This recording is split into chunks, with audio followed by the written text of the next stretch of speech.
telling you, these tourists get bloody everywhere, don't they? And they've ruined our day today, our plans. Take me away from home, away from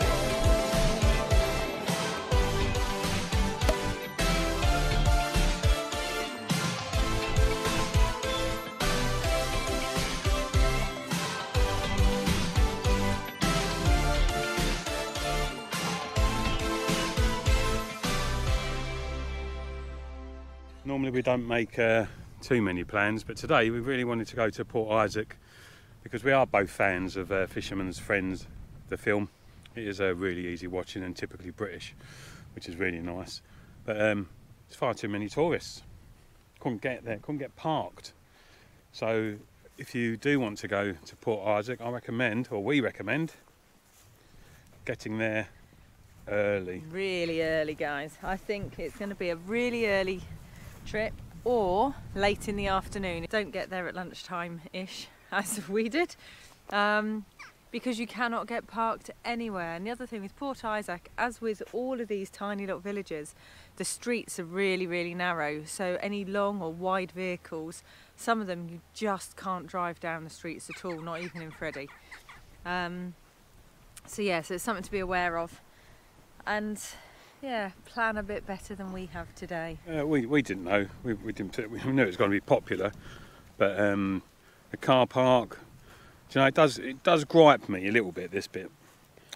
So there's a car park there, and there's bays all for camper vans, motorhomes and camper vans, and it clearly says any vehicle over 5 metres into these bays, and they're full with cars. So you can't get. We had no chance of getting parked up in there. Yeah, and the bit that annoys me is if I did it the other way around, it said cars only, and I parked my van, I'd get a fine in my windscreen within seconds. It does grip my... I'll leave that bit to your imagination. It does wind me up. Ship. Yeah, it does grip my ship. Absolutely. Anyway, enough of that. We've come along from Port Isaac, and we're now in another little bay. You've got no idea what it's called, but there's a tiny little castle here, and we thought it'd be pretty. And to be fair, it is a tiny castle and it does look pretty. Over here, Doyden Castle. Doyden. We're at Doyden Castle. Well, that's Doyden Castle.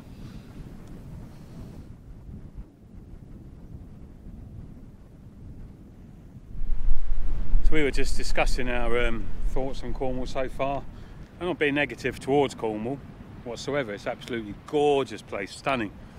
It's not really suited to for us, not suited to that van travel type experience. Park ups are extremely rare. This is more of a destination where you'd bring your van down either with your bikes, either park it in the campsite and then travel by bike out every day to the coast or whatever, or caravan. You know, caravan, this is where caravan beats us vanners. Park your caravan up on a holiday site and then take your car out to all the destinations. Just keep going backwards and forwards. Obviously you don't want to do that in a van, it's a right pain setting up and setting down again, and keep going to the same campsite. It defeats the object. But there you go, that's just our thoughts. Claire's of exactly the same opinion. Lovely place to visit. Completely do that tourism bit. But for van life, camper van life, RV life, what we've seen so far, it's quite difficult.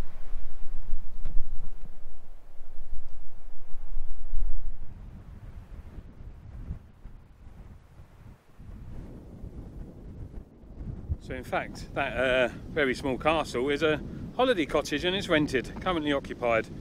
So not quite the castle we thought it would be. However, the views from here are spectacular. I've just got to watch Claire because she's likely to fall over the cliff here. And then I'll have to go and get wet. I don't think we'd have to get wet if I fell down there. Just call the Coast Guard and retrieve my body. Yeah.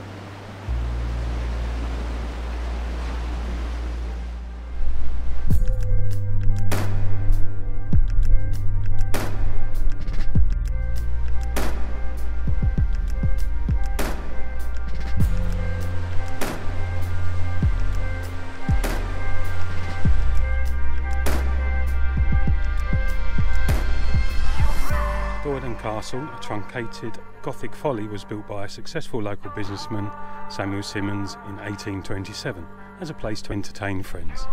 If you've seen the TV series Doc Martin, you may have spotted the castle in an episode or two.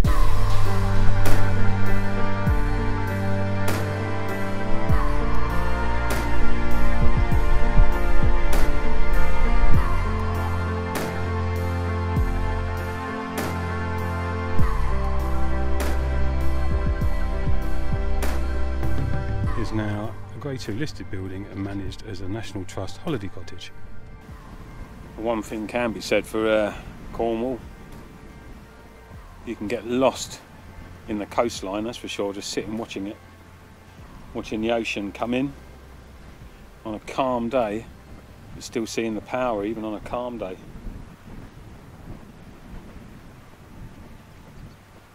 Yeah, incredible. So I think this is what this is about, Cornwall. I think it's about parking up and going for a bit of a walk and just chillaxing. Chillax, yeah. Outside my window is everything pale and cold. Can't seem to pick up my phone. It's been ringing all day long. Behind these clouds I know the sun will be, but today's raining, so be patient with me. I'll be right. Somehow I must be somewhere the sky is blue. I'm too tired to sleep, too tired to do anything. So parking here is a nightmare. Every time you try and get parked up, it's been taken over by pay and display. I get it, I do get it, but there's not anywhere you can park without having to put £4 into a metre, is there? No, and that's it. When you're going sort of small distances, it becomes really expensive because none of these pay and displays are reasonable prices. No. They're costing an absolute fortune, and a lot of them start by charging from the first half an hour. And yeah, just get silly. So, you know, today we've already put in nearly £18 in parking fees. It does add up, especially if you're then going to go and have to, or pushed onto a campsite overnight. I mean, that one we've just come off of was £31. So there's 50 quid straight off just to park up down here. I'm not scaremongering. There's plenty of people that have found park ups, and maybe it's just because we're the particular area we're in now. We've still got a long drive down south towards Land's End. This is where we are now. We're at a lighthouse, hoping to do a little bit of photography. But before we do that, we're going to get stuck into our cream teas. Claire's not, because Claire can't open. Tony's not going to be able to do it one-handed. Maybe Claire should hold the jar. Oh, there you go then. And Tony will Thank you. Strength of 1,000 bears. I started it for you. Oh, man. Oh, did you? Oh, Yeah, this is so we're very at this creepy. place, and we just bumped into Gordon and Yvonne. So a big shout out to you Yes. folks. Lovely meeting you. Gordon's a bit of an adventurer himself, not so much in a van, and some of the places he told us where he's been in a canoe. Kayak. I wouldn't go kayak. Yeah, sorry. I wouldn't go in a boat or a ship over to the Channel Islands in a kayak. Yeah, but well done, mate. It was real nice meeting you both. Anyway. Yeah, it was really lovely to meet you both.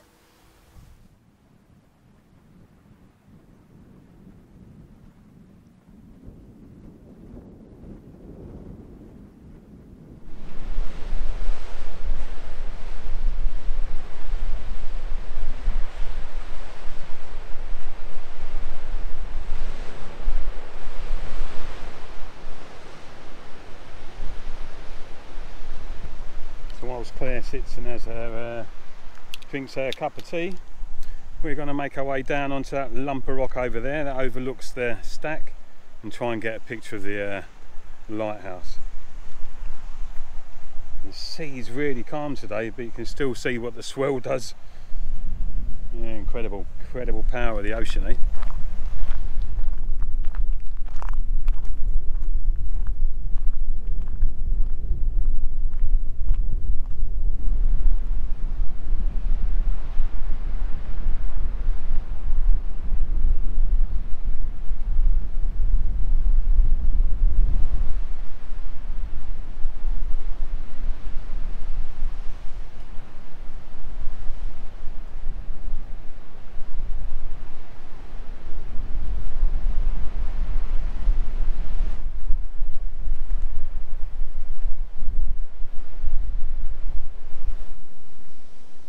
I missed all of that. Gutted. Come back down and do that again. Absolutely not.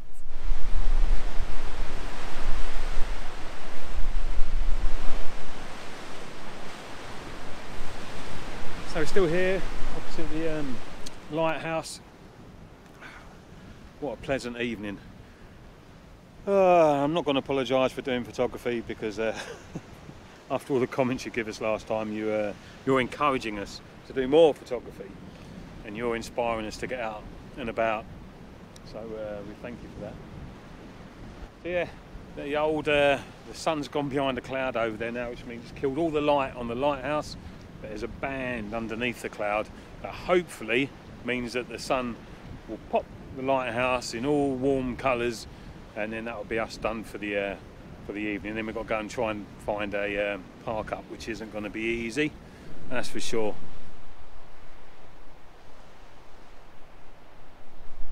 So that's what we've been waiting for, guys, just to allow the sun to come back underneath that band of cloud that's in the sky, and then hopefully painting this with a little bit of warm orange, bit of a warmth glow.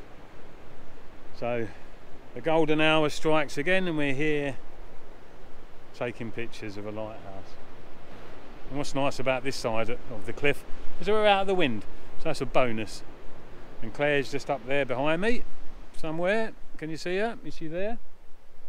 Yep. So Claire's up there taking a picture as well. Gorgeous.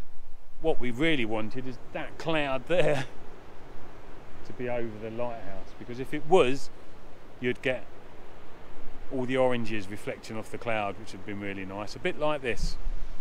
But hopefully some of the whippy clouds in the background catch some light, and then we'll pack up, and then we've got to go and try and find somewhere to park. And it'll probably get dark, and that'll be really difficult. We'll see. So that's it. Between me speaking to you about 5-6 minutes ago, so now all the light's gone. Get going. So one bit of advice I would highly recommend, and I would give, so if you go on adventures, you don't have to do YouTube, you don't have to plaster yourself all over social media and make yourself open to or expose yourself, shall we say, but you should always consider documenting your adventures one way or another. So Ian, Claire's dad, who we just made the camper van for, he's gone out, he's bought himself a bridge camera, so a half and half. It's a capable camera, but if he wants to go into manual or learn manual, he can. But what he's doing, he's on a big European tour at the moment, and he's just taking pictures, and then when he gets back he's going to put himself together a photo book. And that's quite an easy way. They're quite cheap nowadays, you get loads of different deals. But by doing that, he's got reference to his adventures for the future. And that's really important. Memories, you can't beat a memory, don't get me wrong. It's always nice to go and reflect on something. Luckily for us, we've got our videos. So, yeah. Woohoo! We found a camping spot. Not the prettiest, possibly not the quietest, but it's here. Other people have used it, they haven't had a problem. There's a couple of other vans parked up, you can hear the odd car go past, but we found somewhere, so we're happy. Yeah, so not the most Definitely not the most glamorous of parking spots, but it will do. It's all right. And we're shared with a few other vans tonight, so that's pretty cool as well. Safety in numbers, eh?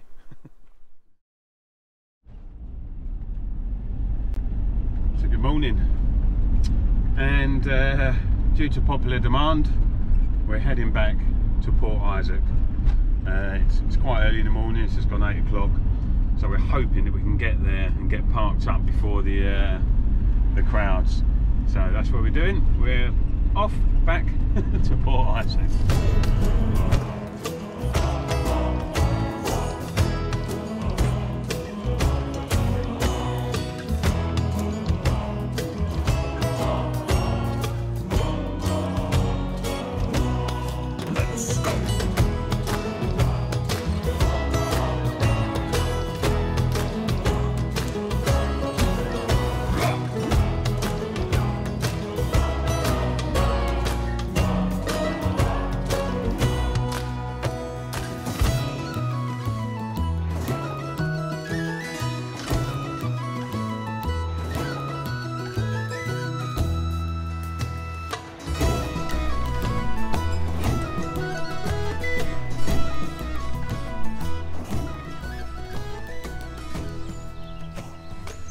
So we're taking a stroll down to Port Isaac.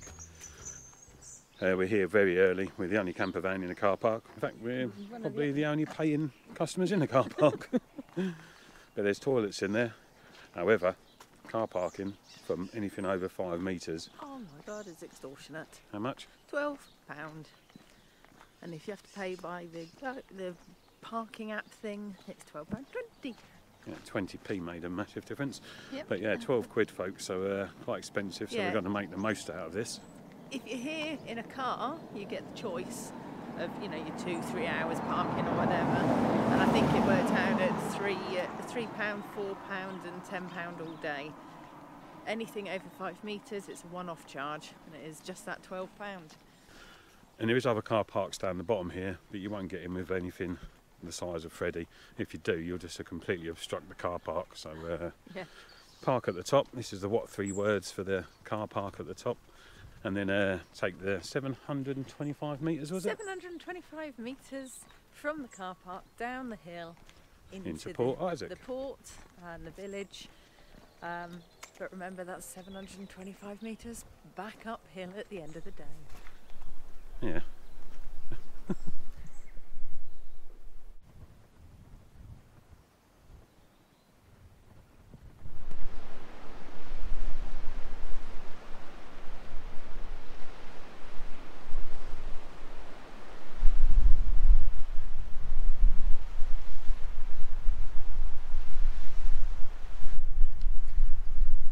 So, the home of Fisherman's Friends.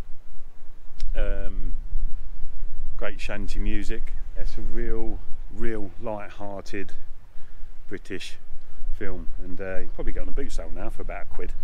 But it's a real easy watching. Nice film. So go and give it a go if you've not seen it, and then you'll be captured by the music. Hey darling, can I tell you what's been on my mind? Sick and tired of the 9 to 5 in the city life. Hey darling, we could get out of town, see the beautiful world around, wanna see it now. Pack our bags and get in that car, leave a little note and we'll drive real far. Let's get out, we can leave this city. Let's drive to the open air. Yeah, the countryside is so pretty, with the wind blowing in your hair. We can look back someday. Baby, don't you understand that we only get one life? I wanna make it count, honey. Come on now and take my hand. Hey darling, I love it when it's me and you on the road with a couple of tunes in a car for 2.